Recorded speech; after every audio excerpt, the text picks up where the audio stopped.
I'm in front of Erlanger Medical Center in Chattanooga, Tennessee, where a mother and her 2-year-old son are both in critical condition this morning. And what has happened? Sarah, good morning to you. Good morning, everyone. We are live actually at the intersection of East Brainerd and Vance. But let me show you where police marked this morning. These orange marks on the grass here where the car apparently left the roadway on Hawthorne this morning.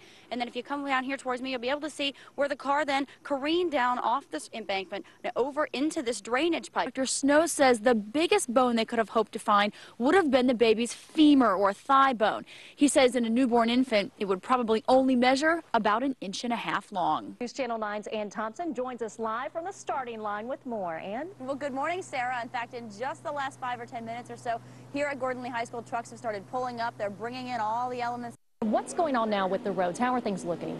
Hey, good morning, sir. We're coming up on that 7:30 hour, and you and I both know Chattanooga rush hour, 7 to 8 o'clock is a very critical hour. And now that we've got winter weather in the mix this morning, TDOT is here to keep an eye on everything. We want to go now and check in with Bob Van Horn. He's the operations manager here. Bob, tell us how it's doing 7:24 this morning. What's the latest?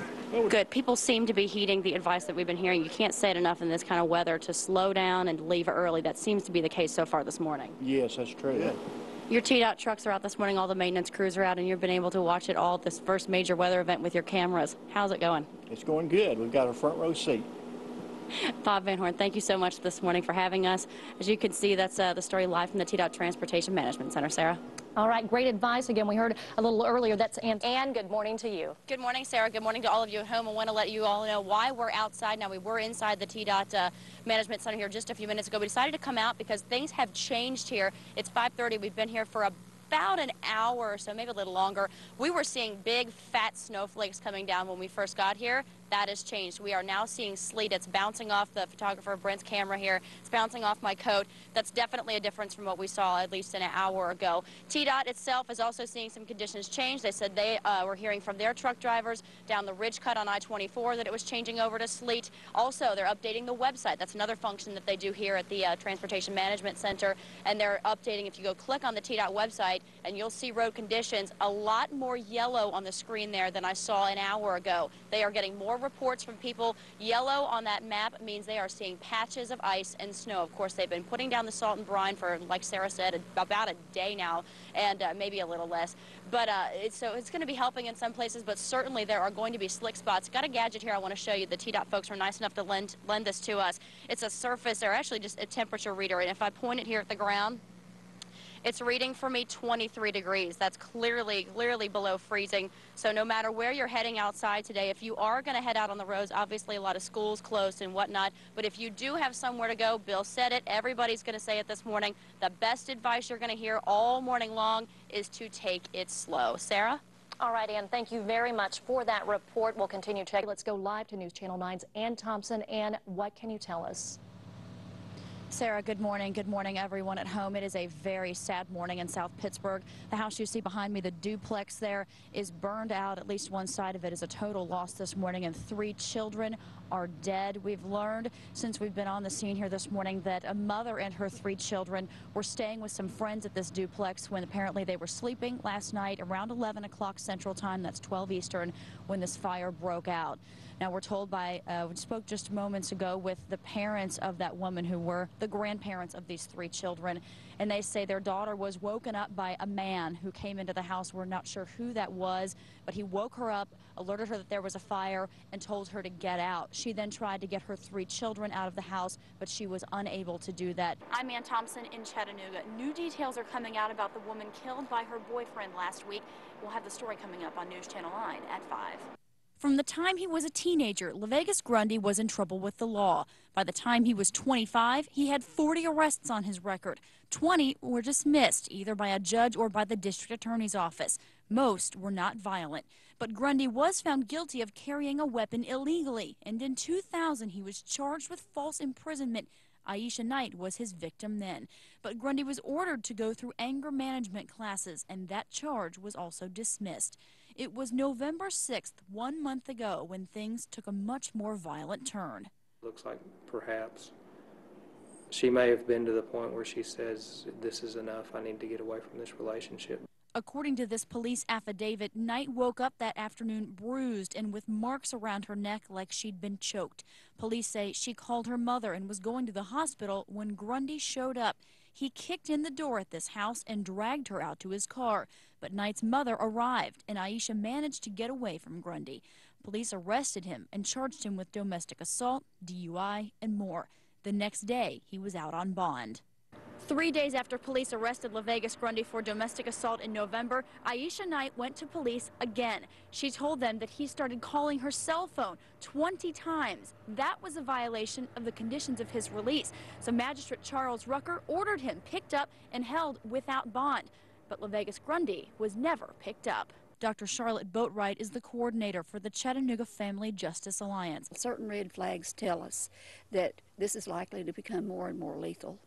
The way he was behaving was an indicator of the fact that he was willing to take greater and greater risks with his relationships in order to get what he wanted. She says in the end, Aisha Knight's attempts to get out of a dangerous relationship were simply not enough to save her life. You wouldn't know it to look inside Chattanooga's North Shore lunch, but Alma Miller says after nearly 4 decades of serving up grub at her one-of-a-kind diner, business has gotten too bad. So one of the North Shore's original tenants is closing.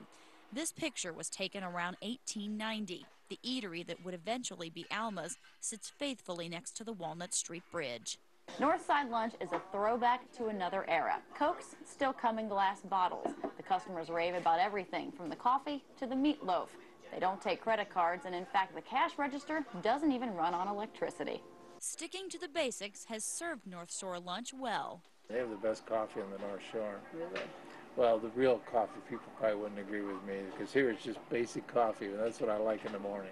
A newspaper article from 1993 that hangs on the wall talked about the hope that the Walnut Street Bridge renovation would bring more customers.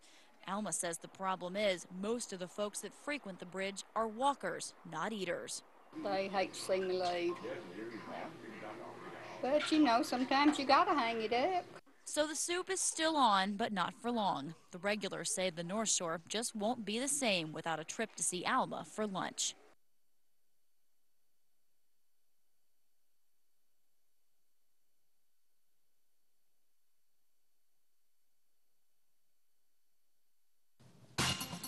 We want to update you on some breaking news we've been telling you about this morning. Firefighters have finished putting out a blaze on Wilder Street. Up on 6 a.m. this Thursday morning, August 10th, I believe. Yes, August 10th. Yes. I just wasn't sure if it was the 10th or the 11th. Tomorrow's the 11th, Friday. Good morning, everybody. Sarah Jennings has the morning off. The 11th, an important day because it is the official end of dog days. So from the 3rd of July to the 11th of August. So then we should see. See, it's pretty much on time here. We're going to have those showers and storms coming in. Are you an optimist, Bill? I am an optimist. With the latest on the arrest and the plot from Washington, we're going to go live now this morning to ABC's Maya Kalicki. She has the latest. Maya? With the anniversary, back to you. All right, Maya, thank you from Washington this morning. If you are traveling in the United States, we understand that there's also problems. This is already affecting travel at Hartsfield-Jackson International in Atlanta. In Selmer, Tennessee, attorneys for a minister's wife accused of killing her husband have asked a judge to throw out her statements to police. Mary Winkler is still in jail this morning after a bond hearing yesterday. The very latest from Good Morning America. A Rossville, Georgia family is grieving the loss of their soldier this morning. Army First for Aaron Jagger are pending this morning. Our condolences to his family and friends. Hamilton County parents are finding out they may have to send their kids to schools they don't want them to attend because the No Child Left Behind data has a call from Cesar Pedrera, who says that truck belonged to his company, Cesar Transport. The owner of the transport company identified the driver. News for you from overseas this morning in the Middle East. Israeli forces do not have a green light yet for an expanded ground offensive in southern Lebanon. A senior Israeli official says Israel's prime minister has decided to without escalations.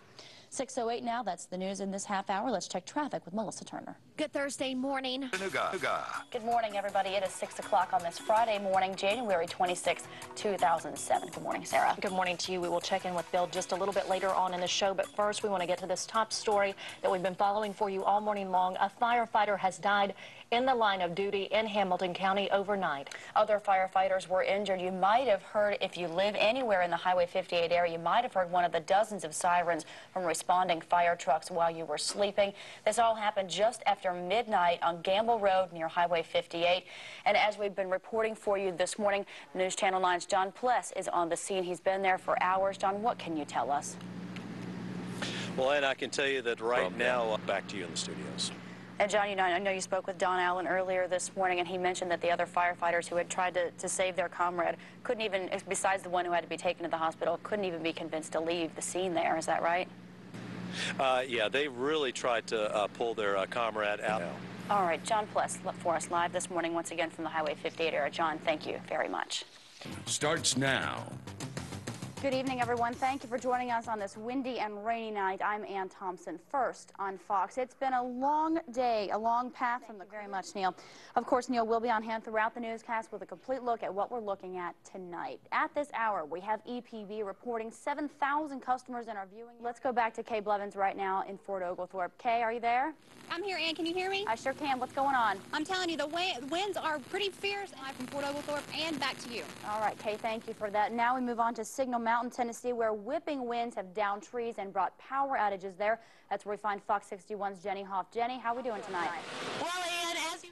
Well, still to come if you have a little one on the way or are currently taking care of a child under 5. Stop laughing, Calvin. Don't go away. We'll have some numbers to spittle. So we don't have any information this morning yet on their conditions, but we'll let you know that as we get it. So Cleveland, if you're heading that way this morning, I-75 probably a little slow. That's right. Thank you for watching Good Morning Chattanooga. Have a great day, everybody. And that's not me. But close. Well, that's not funny. That, Which I'm one's not Bill? Sure. I'm not sure. No, that's a ring build gull. That's not a ring build gull there. That's a Canada goose on the left there. All right. Our Anything else? Quacking in my ear. Whack, whack. Have a Ducky Tuesday. That's right. We'll see you later. Bye-bye. I'm in front of Erlanger Medical Center in Chattanooga, Tennessee, where a mother and her 2-year-old son are both in critical condition this morning. And what has happened? Sarah, good morning to you. Good morning, everyone. We are live, actually, at the intersection of East Brainerd and Vance. But let me show you where police marked this morning. These orange marks on the grass here where the car apparently left the roadway on Hawthorne this morning. And then if you come down here towards me, you'll be able to see where the car then careened down off this embankment and over into this drainage pipe. Dr. Snow says the biggest bone they could have hoped to find would have been the baby's femur or thigh bone.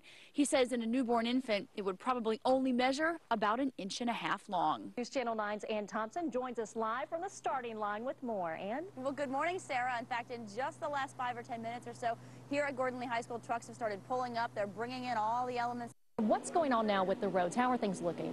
Hey, good morning, sir. We're coming up on that 7:30 hour, and you and I both know Chattanooga rush hour, 7 to 8 o'clock is a very critical hour. And now that we've got winter weather in the mix this morning, TDOT is here to keep an eye on everything. We want to go now and check in with Bob Van Horn. He's the operations manager here. Bob, tell us how it's doing 7:24 this morning. What's the latest?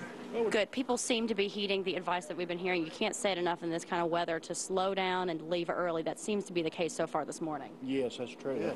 Your TDOT trucks are out this morning, all the maintenance crews are out, and you've been able to watch it all, this first major weather event with your cameras. How's it going? It's going good. We've got a front row seat.